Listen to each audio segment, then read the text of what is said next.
Hello, everybody, and welcome to today's IEP LiveLearnLunch. I'm very excited to be joined today by Richard Curtis, MIEP, from the root of it, who is going to be taking us through his results, his findings on the emerging employability support landscape. So welcome, Richard, and over to you. Well, thank you very much. Thank you. And hello to everyone. Please feel free as I'm talking to just pop some questions in the chat. And I'm sure they'll be relayed to me as we go through.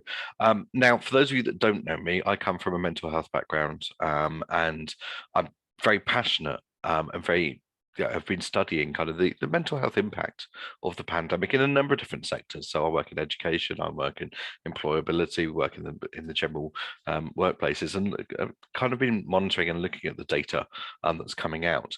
And one of the things that we were very interested to explore was to look at how has the pandemic not only affected job seekers and mental health, but also kind of with their prospects, what they're looking for, what is it they're seeking and things. So this survey, we came up with this survey, early autumn. So it was before us knowing anything about Omicron.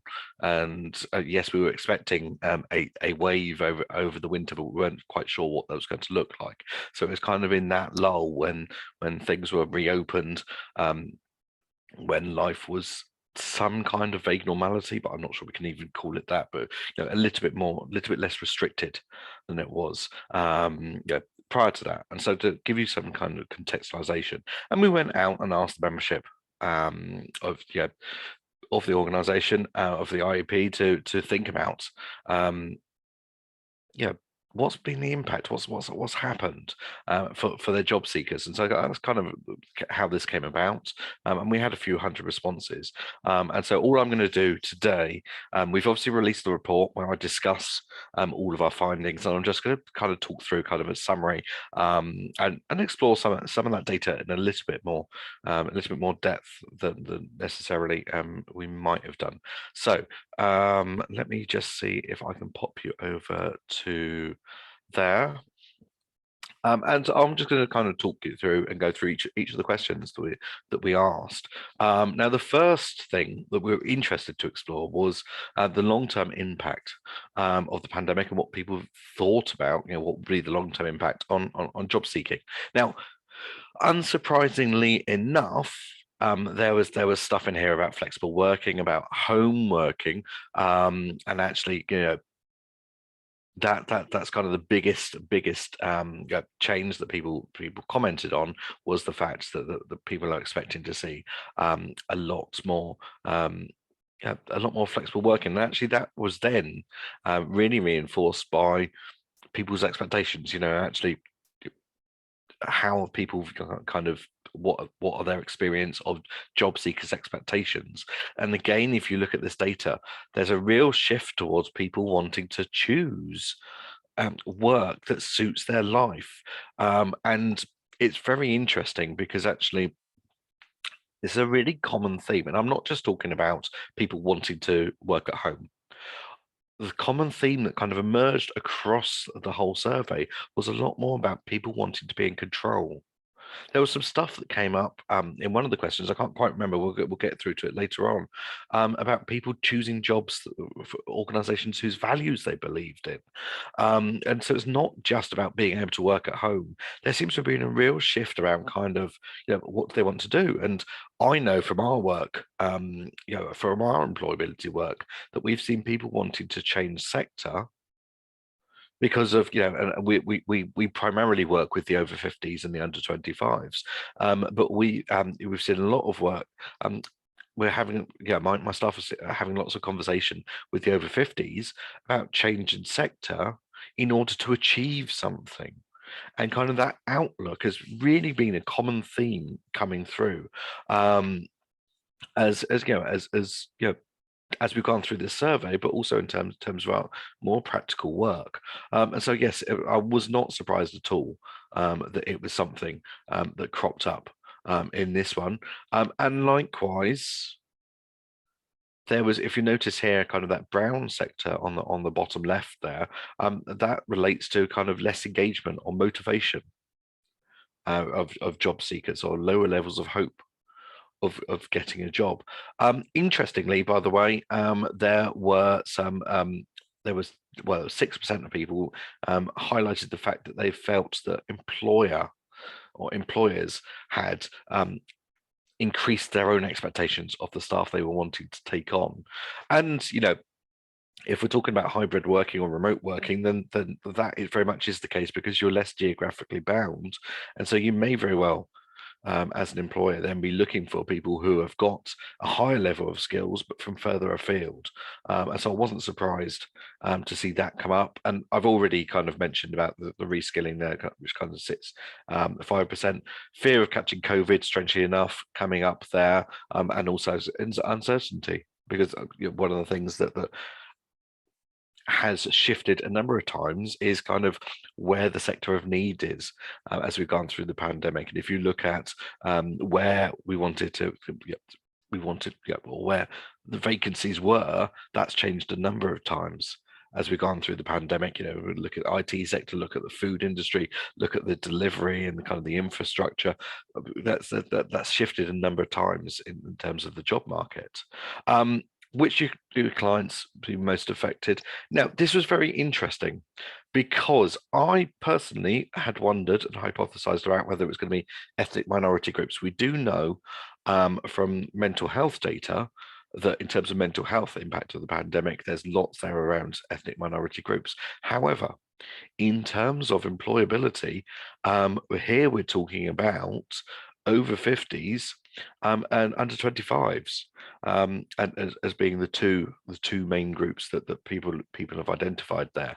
And yes, obviously, yeah, health and disability coming into it, obviously because of the physical nature of COVID, and specific industries.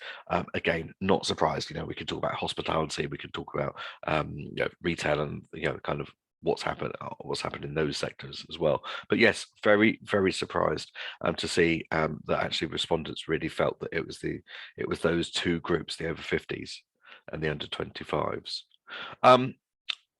So then kind of exploring that at kind of that deeper level, thinking about then how's that changed people's aspirations. And I know we picked up on this a couple of slides ago, a couple of points ago, but you're looking at, you know, the view is that 50% of, you know, job seekers actually have decreased their motivation, their aspiration. And what we didn't do, and I would be very fascinated to explore it, it was one of the supplementary questions that I probably would have explored if we'd had the capacity to do it, would be to look at different demographics, long-term unemployed, needs, look at you know, newly redundant, and look at how this was altered. But I'm very surprised to see that half of the people responding felt that actually those aspirations had decreased, but then a quarter felt that those aspirations had increased. So a little bit conflicting there in many respects. But again, without exploring that in more depth in terms of, you know, the target populations, you know, those individuals, those respondents are working with, it's quite hard to interpret that in more detail. But yeah, I was very interested by this outcome, and it was one of the things that I thought, oh gosh, if we could, I would really kind of delve down into that and look at where that's coming from, because I would imagine that there probably is some patterns, and you probably in your work have seen some patterns around different cohorts of of job seekers, and you know, whether their aspirations have gone up or gone down. In terms of challenges for the employability sector, for all of us, you know, there's lots here around IT. However, the two biggest areas, again, I thought at this point it would be IT was the big thing that came up, but actually the two things that came up here was around mental health, and the impact on, you know, of the pandemic on our own mental health, but also our clients' mental health, but also managing referrals. And again, that's something I would probably explore a bit more in terms of yeah, what that actually looks like. Are we talking about an increase in referrals, or are we talking about the fact that referrals have to be managed very differently? You know, if we think about kind of our our face-to-face sign-ups and the induction and paperwork and things like that, and now actually that's very different, and it's very different experience doing that remotely as well. Getting a job seeker on the phone to try and do 8 ESFA forms is a very different experience than being able to do it, face to face in a center. And so I did wonder if it was related to that, or if it related to an increase. I mean, obviously there's some data emerging about kind of unemployment over the pandemic, and the lack of mass redundancies as a result of furlough ending.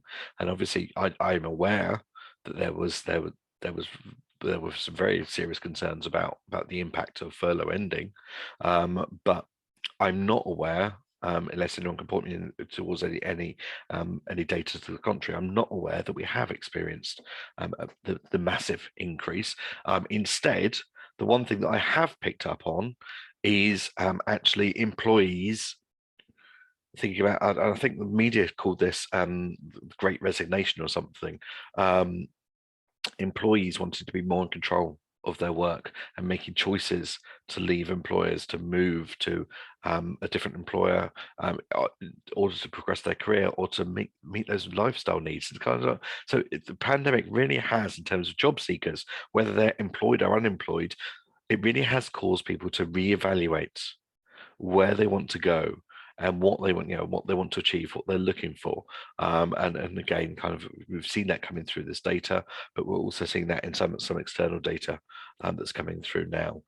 So then in terms of... Sorry, Richard, before you move on, Nigel had mentioned that he felt that the IT issues figure seemed quite low when he compares it to what he's experiencing with his participants.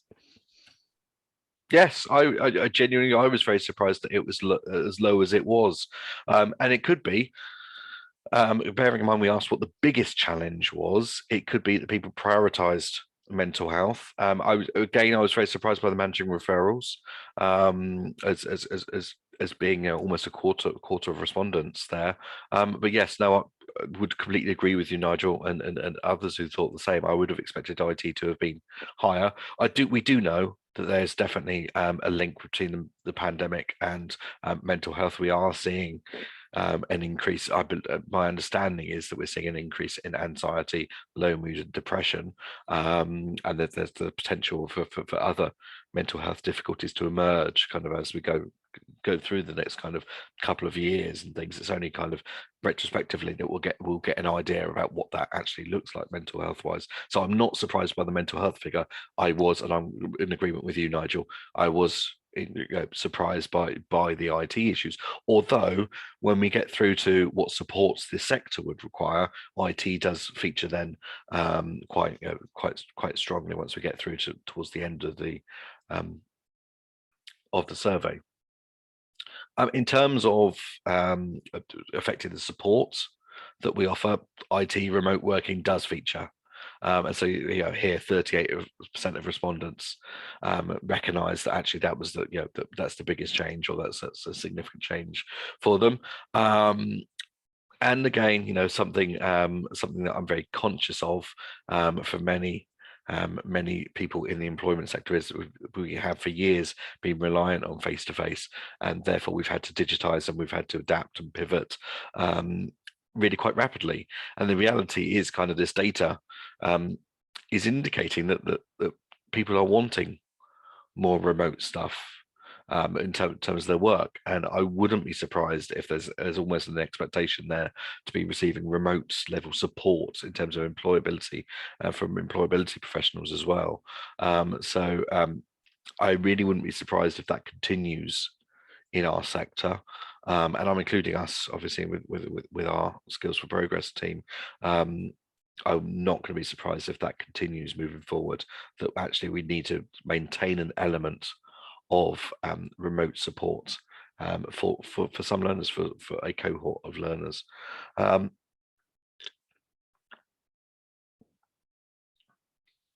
So we've had a question in, Richard, Mhm. from Jagdeep, who says, do you have the survey sample size and demographics? So the survey sample size was, give me 2 seconds.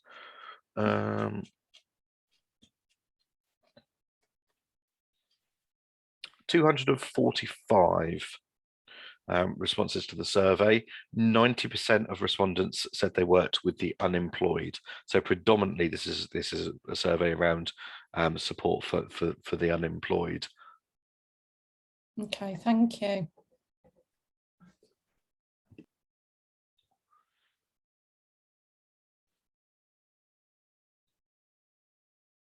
So then, kind of moving on to thinking about, okay, for us as employability professionals, is there anything, being reflective, is there anything that we could have benefited from during this time? And so, yeah, we asked respondents, actually, as a practitioner, is there specific informational support that would have helped improve the service? And here we do see, cropping up here, IT training provision, 36%. That's what I would expect to see at this point. There's a couple of interesting statistics on this slide that kind of intrigued me now, and I don't know universally what people's experiences have been, but I was intrigued by IT training provision. I'm not surprised about. Infrastructure for home flexible working, again, not surprised to hear that at all, but I was intrigued by the more partner support or information, for example, from the DWP and things. And again, that's one of the questions that I would probably unpick in a bit more detail. Actually, what has happened with our relationships with our partners, such as DWP, such as the local job centre, but with other organisations, actually. How has the pandemic affected those relationships? Because I'm very aware, for example, we've had the whole Kickstarter scheme going on, and there's the skills boot camps, and there's a whole series of initiatives kind of going on. But how well is that then being coordinated with employment support professionals, with local providers? I'm not aware. And if you've got some examples of good practice, please do share them, because it'd be wonderful to be able to talk about them. But I'm aware that actually it's almost been like organizations having to retreat back into their silos, particularly to cope with the change. And it's only now that I'm hearing from providers that actually some of those communications and some of that partnership working is picking up again. So I probably would again, I probably want to explore that more. How much have we had to retreat into silos in order to manage our own internal infrastructure, in order to manage our own change? But what impact has that then had on our partnership arrangements? Because actually, we know that actually, if we're working in partnership to support our job seekers, then that could be a lot more beneficial than kind of working in isolation. But I'm very conscious that for many, there's been a necessity to have to work in isolation, or have to kind of manage as best we can the situation as it's kind of developed. So we've had some comments on the last slide. Perfect. Petra has said, I'm not surprised that the result of that result is job centres closed and there was no way of speaking to or meeting with any JCP staff during a long time. Yeah, and that's certainly been our experience with our unemployability programs as well. We've had the same experience here. Okay, and Maureen has said, this may be linked to the fact that in early stages of the pandemic, contact with JCP was much more limited to what we've been used to. Yes, and lots of that, and I mean, I can't talk on their behalf, but from our conversations at a strategic level with the DWP, I'm aware that actually they've struggled with remote working and maintaining the contact with their job seekers, let alone think about those partnerships. But I'm not surprised that's come up at all from that point of view. But I would, it's something that I would like to explore And it's something that I do kind of think that we as a sector should be conscious of, kind of re-establishing that as as quickly as we can, kind of moving forward. Brilliant, thank you. Cool. So then we then ask, okay, so in terms of the IEP, and obviously I can't speak on behalf of the IEP, but what could the IEP support, do to support the sector, and kind of the post-pandemic? I appreciate, fully respect the fact we are not post-pandemic. We are definitely mid-pandemic, and it will tail off, and it will take several years. And realistically, the long-term impacts of the pandemic on mental health and on job seekers and things will last for we're talking 5-10 years. I'm expecting to still be talking about this, but from a point of view of what support that you will receive as a sector, it was very interesting to see what people felt they would benefit from. So greater access to information and courses, although it was nice to see that actually the highest percentage on this were actually satisfied with the current provision. And from talking and providing feedback to the IEP, it was nice to be able to have that conversation. But there was definitely some needs identified in that, such as mental health training, extra training which was unspecified, but also thinking about advice, about flexible working hours, for example. But also interestingly, greater access to financial support, or to think about IT training, and so kind of there was a whole little mixed bag of stuff there that I know that actually we've kind of gone back to the IEP, and the IEP kind of beavering away in the background in terms of how they're going to respond to it. But it was very interesting from that point of view to see actually how, what I particularly liked about this survey was the fact that actually the sector have been incredibly resilient. The work that has happened throughout over the last, it's 2 years next month since the first lockdown, and will continue to happen. It's really clear that there's been a lot of flexibility. It's really clear from this data that actually there's been a lot of adaptability, lots of different ways of approaching supporting job seekers, obviously predominantly unemployed, but it's interesting that there's still some way to go.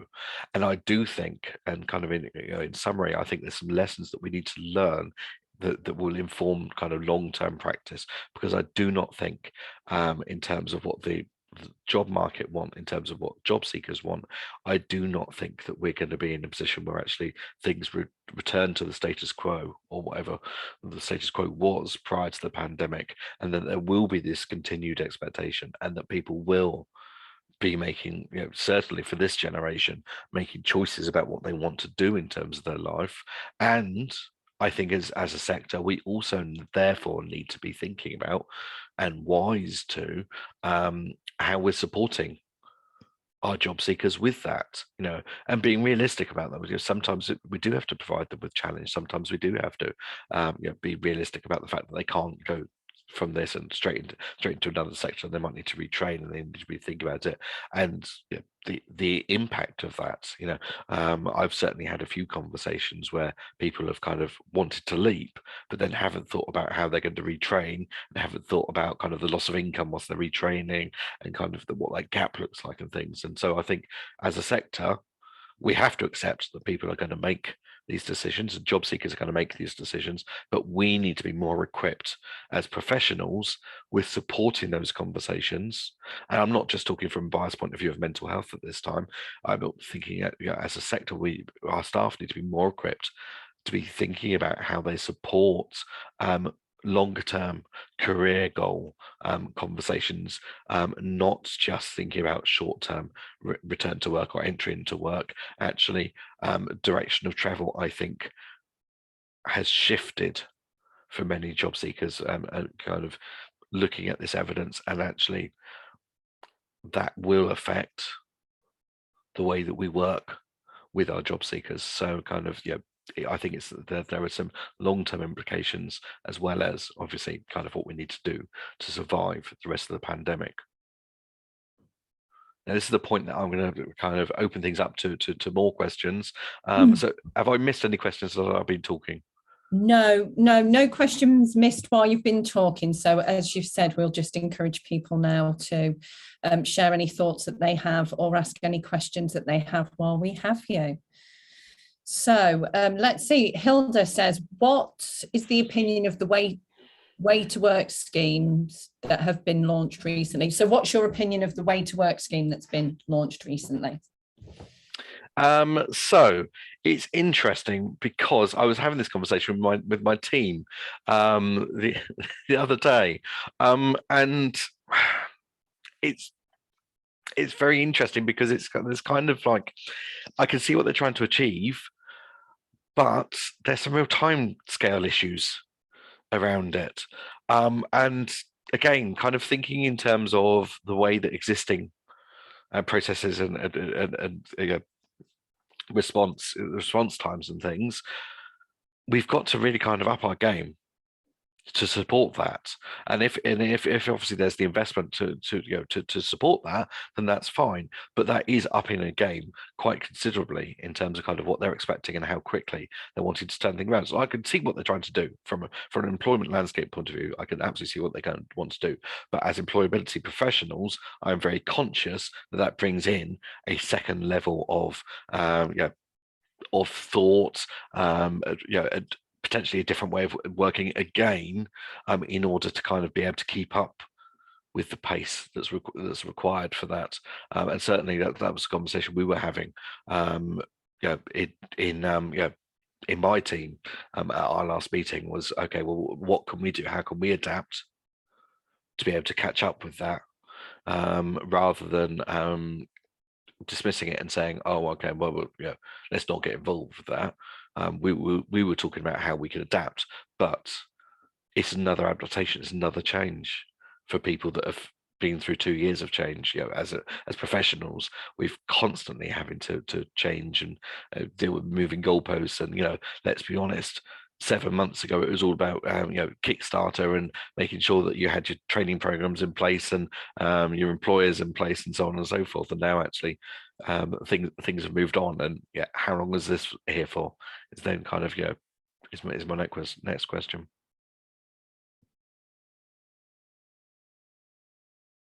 Sorry, I was muted. Shannon says, to follow on from Nigel Henry's comment, I'm interested to know if the IT skills issues relates more to that of the over 50s group.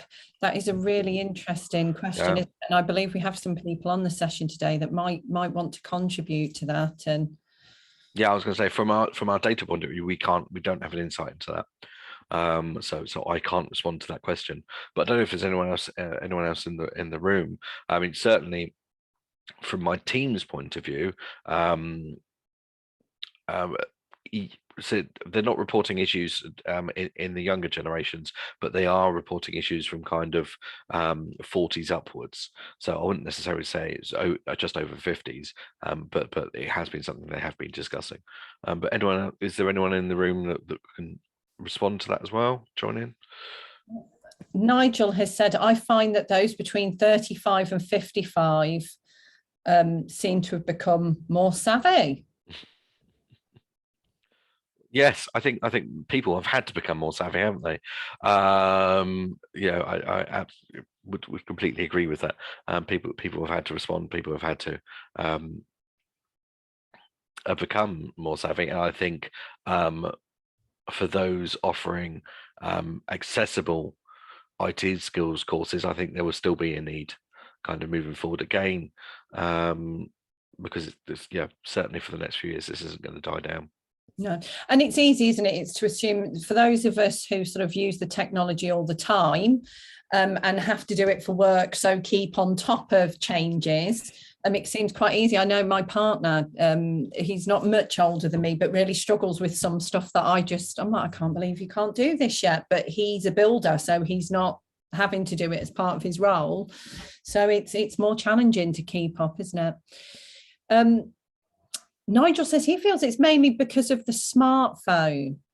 The smartphone's really revolutionised how people engage. I'd agree with that. So I mean, we're predominantly we've got libraries of over 100 different employability courses online, and we've got learners and job seekers that go through the entire program entirely from their smartphone, which if I go back, so 2018-19, we barely saw that, and maybe one or two learners, but actually, yes, we now have a whole cohort who do everything from their smartphone. So yeah, I'm not surprised at all. Definitely, all the learning we develop here at the IEP and support with is always bring your own device friendly. It's, you can use it through anything. There is, that need for it now, isn't there? Marina said she thinks it would be interesting to understand the difference between IT skills and IT access / broadband access, as if that's the problem for people.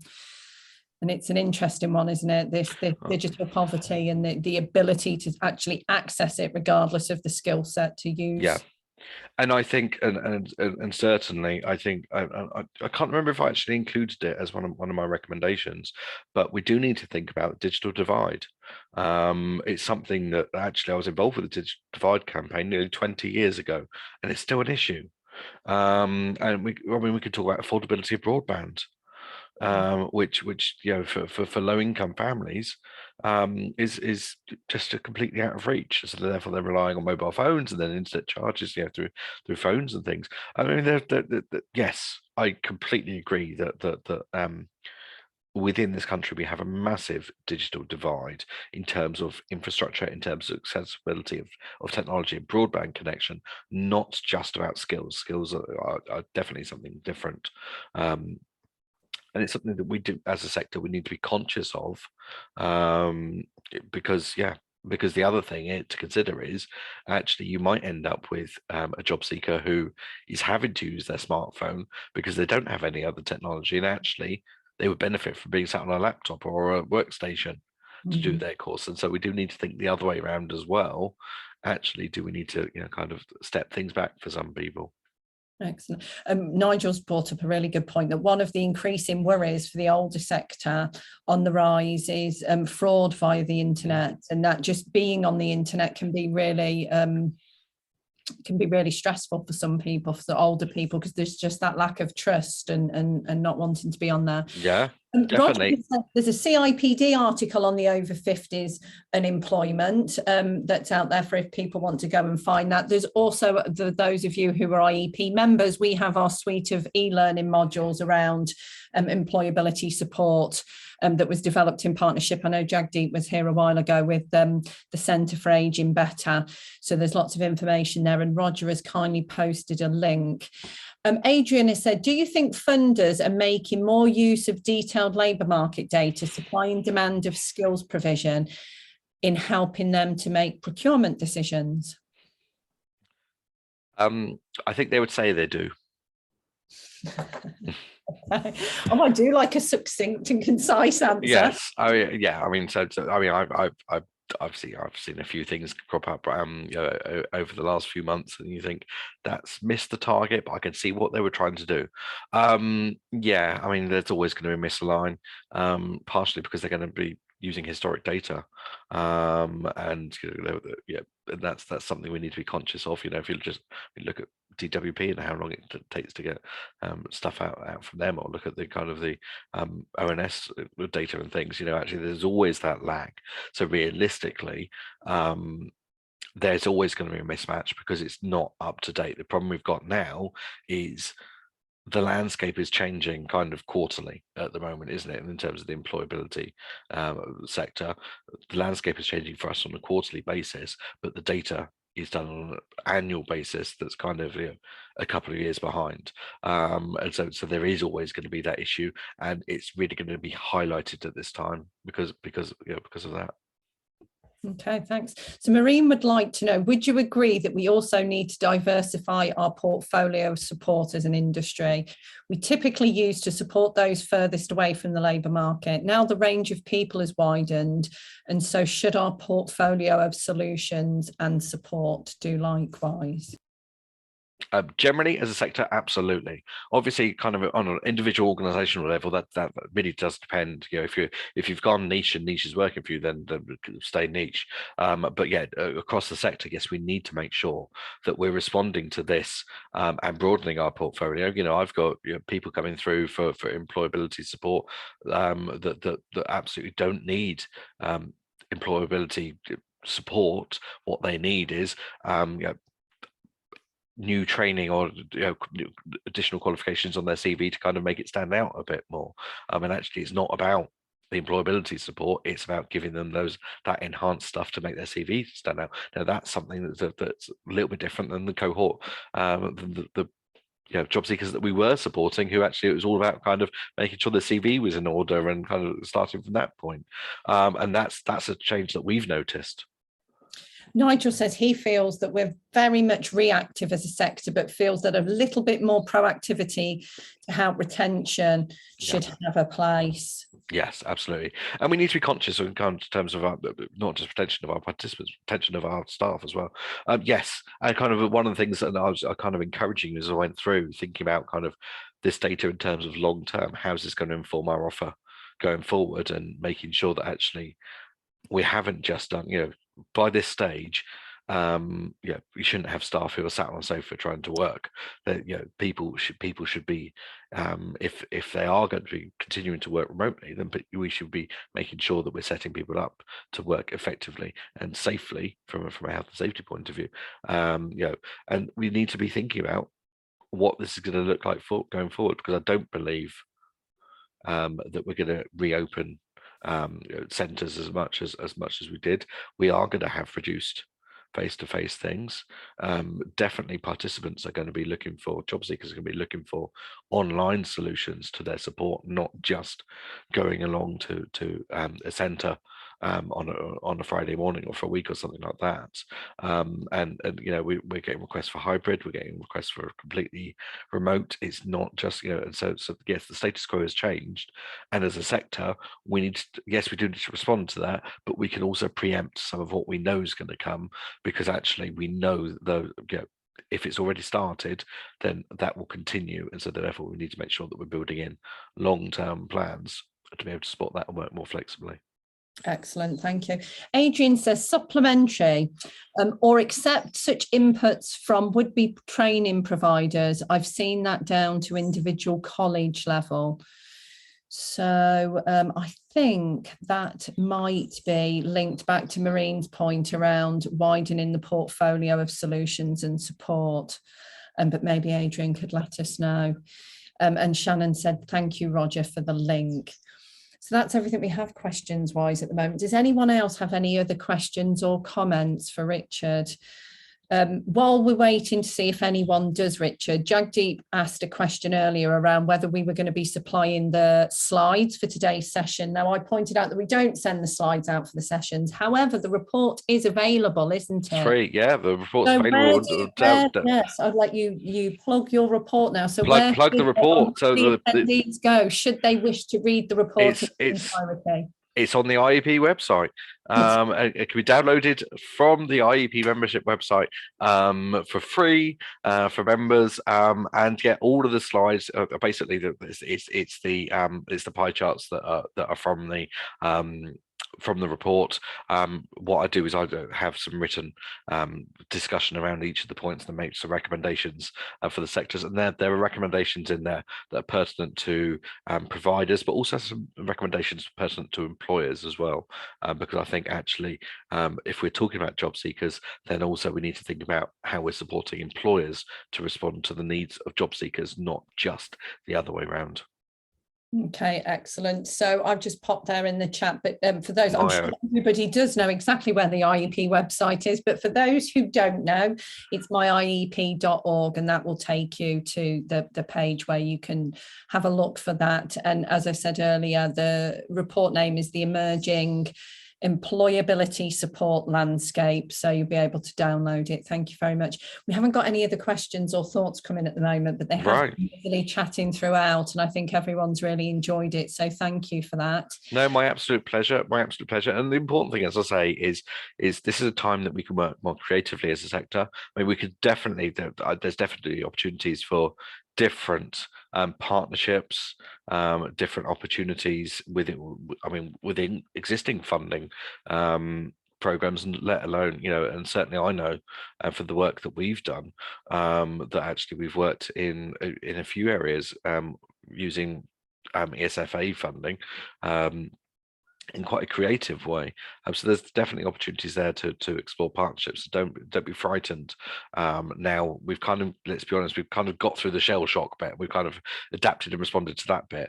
Don't be frightened to now be thinking about forging some relationships and some partnerships, and thinking a bit more longer term. Excellent. Thank you. And Adrian has responded, I see. Yeah. He says what he was really getting at was data relating to job ads as an indicator of skills demand, related to the volume of provision by topic available from local colleges. Absolutely, yes, and that is something, and there's a put my teeth back in. Geographical difference, obviously, that we need to consider there, and yes, all of us as providers, not just colleges, we should be looking at, okay, in the areas that we're working, what is the job market looking like, and how are we meeting that need? And again, it goes back to the point I was making about thinking about creative partnerships. Actually, if it's something that's not within your offer, and there's a very definite need, then why don't you subcontract? Why don't you look at doing a partnership to plug that gap? Because kind of we're in this together as a sector, aren't we? Ultimately, it's all about collaboration, rather than kind of we're not pitchforks and kind of in competition. Actually, there's no reason why we can't all work together on joint projects.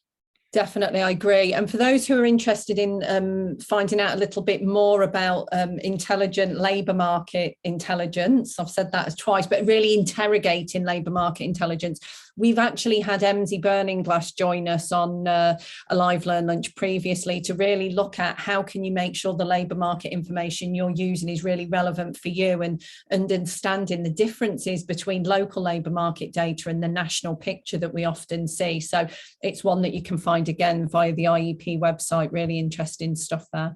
Thank you so much, Richard, for taking us through that. That was really interesting, engaging, as many people have said on the chat, and really fascinating as well. So I would encourage everyone to download that report and reflect on it a little bit more. Thank you. So thank you, everybody who's joined us today. Hopefully you will have time to grab one more cup of tea. Oh, as if by magic, you lifted your cup of tea, as I say. It's like we planned that, isn't it? Hopefully you will have time for one last brew before you have to get back to work. Next week, we are joined by Business to Business, who are going to be looking at building the motivation and persistence of job seekers with complex needs. So it's going to be a really interesting one. I hope to see, I hope to see you all there. I won't actually be there. It'll be my colleague, Emma, who will be taking us through that. And that will be our 98th LiveLearnLunch. We also have Youth Employment UK joining us to take us through the Youth Voice Census the following week on the 23rd of February. And then on the 2nd of March, we have the Digital College joining us, where Bill Coleman will be taking us through the impact of the COVID-19 pandemic on online training. So kind of like starting to look again at some of the things that we've talked about today, and maybe we'll get some more information around some of those IT skills issues that you were all talking about earlier. And then finally, one last webinar that we have planned at the moment for you is on the 9th of March. The Learning Curve group are coming back to join us, and they're going to be looking at climate change. So a completely different to what we used to, but really fascinating topic then. So I'm really thankful you've all chosen to join us today. I can see lots of people, Richard, saying thank you to you and how much that they've enjoyed the session, and I would echo that. Thank you to to all of you for joining us. We do this for you, and it's great to see so many of you attending and so many of you enjoying it. So I will look forward to seeing you all soon. And if you do have any further questions, do fire them through to us on my email, helen.lee@iemployability.org, and we will come back to you. Thank you, everybody.